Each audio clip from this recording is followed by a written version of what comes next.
ছাত্রদল ছাত্রলীগকে stand up করে আমাদের ছাত্র আন্দোলন চালানোর চেষ্টা করবেন না।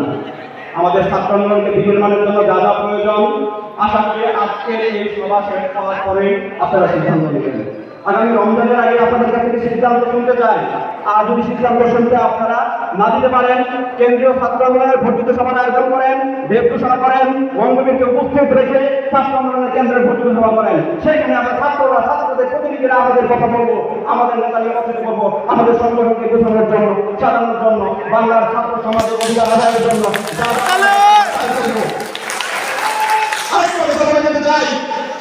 ভারত থেকে শুরু করে পাকিস্তান যত আন্দোলন হয়েছে, বৃহত্তর মানুষের সন্তানরা যেভাবে নেতৃত্ব দিয়েছে, আজ বাংলাদেশের বিভিন্ন শিক্ষা প্রতিষ্ঠানে ছাত্র সংগঠনের রাজনৈতিক নেতারা বলেন আর অন্যান্য সংগঠনের নেতাদের কথা বলেন, এই ময়মনসিংহের নেতারাই ছাত্র নেতারা এগিয়ে আছে।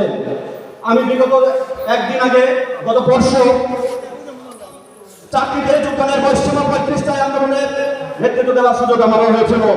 আমাদের কেন্দ্রের আহ্বায়ক সমবায়ের পাশে দাঁড়ানোর সুযোগ আমারও হয়েছিল, সেদের কথা বলার সুযোগ আমারও হয়েছিল। আমি দেখেছি সমবায়ের বাড়ি জামালপুর, আমাদের যুগ্ম আহ্বায়ক তারপরে ঝোলবাইয়ের বাড়ি ভালুকা, আমাদের ছাত্রলীগের ভাই বন্ধু এবং আমাদের 35টায় আন্দোলনের যুগ্ম আহ্বায়ক ঢাকা বিশ্ববিদ্যালয়ের সদস্য সচিব খোকন ভাইয়ের বাড়ি কিশোরগঞ্জ। আমরা যদি ময়মনসিংহ থেকে সব জায়গায় নেতৃত্ব দিতে পারি, 35টায় কোনো সংগঠন বা রাজনৈতিক সংগঠনের কোনো দাবি নয়, এটা আপনার সাধারণ ছাত্রদের দাবি। সেখানেও যদি আমাদের ময়মনসিংহ ছেলেরা পারে নেতৃত্ব দেয়, এমনকি গত পরশু পুলিশ আমাদের উপর যে অমানবিক আচরণ করেছে, আমার এক বোনের গায়ে হাত দিয়েছে, বোনকে লাঠি মেরেছে, রাস্তায় ফেলে দিয়েছে, বোনের কপাল ফুলে গেছে, আজও আমার বোন কাতরাচ্ছে। আমার ভাইকে আমার সামনে চারদিক থেকে বেষ্টিত করে পুলিশ মেরেছে। একটা অনার্স মাস্টার্স কমপ্লিট করা সরকারি বিশ্ববিদ্যালয়ের ছেলেকে কিভাবে পুলিশ আঙুল ও তার গায়ে হাত তোলে, এত সহজ পুলিশ পায় কি করে? আমাদের ছাত্রদেরকে আপনারা রাস্তায় নামিয়ে দিচ্ছেন। কেন রাস্তায় নামতে হচ্ছে? আমাদের কেন মূল্যায়ন পাচ্ছে না? ছাত্রদেরকে ট্রাফিক পরিবহনে হাত পাড়া কার্যকর করা হয়নি। আমাদের পরিবহন মন্ত্রী বলেছেন কার্যকর হয়েছে, এই পর্যন্তই হয়েছে, ওনার মুখে হয়েছে, কাগজে কলমে হয়েছে, বাস্তবতায় হাত পাড়া কোথাও কার্যকর করা হয়নি। এমন যদি চলতে থাকে এই ছাত্র সমাজ আপনাদেরকে অভিভাবক হিসেবে, আপনাদেরকে নেতা হিসেবে মানবে না। এই ছাত্র সমাজের নেতৃত্ব দেবে বিপিনুর একদিনে গড়ে ওঠেনি, একদিনে হয়নি। বঙ্গবন্ধু ছাত্র নেতা থেকে নেতা হয়েছিলেন, কথাগুলো আপনাদেরকে মনে করে দিতে চাই। আমরাও পারবো, আমাদের ভিতরেও যথেষ্ট প্রতিভা আছে, সাহসী আছে, উদ্যমী আছে, কিন্তু এদেরকে আপনারা ধ্বংস করে দিচ্ছেন। কেন ধ্বংস করছেন? কার সাথে ধ্বংস করছেন? এ দেশটাকে আপনারা চান না? আপনারা কি বেগমপাড়ায় যেতে চান? বেগমপাড়ায় চলে যান, এদেশের রাজনীতিতে আপনাদের থাকার কোনো প্রয়োজন নেই।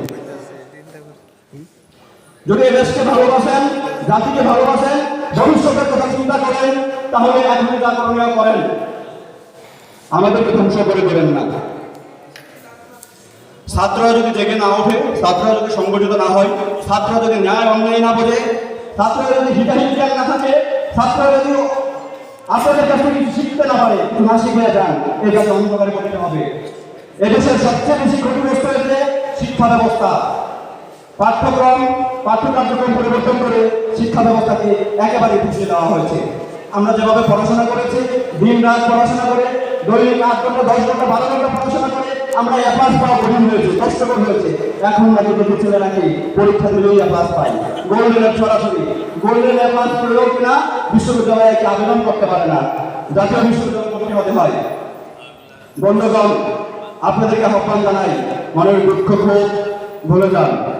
আজকে সবাই বুক মেলান, একাত্মতা ঘোষণা করেন।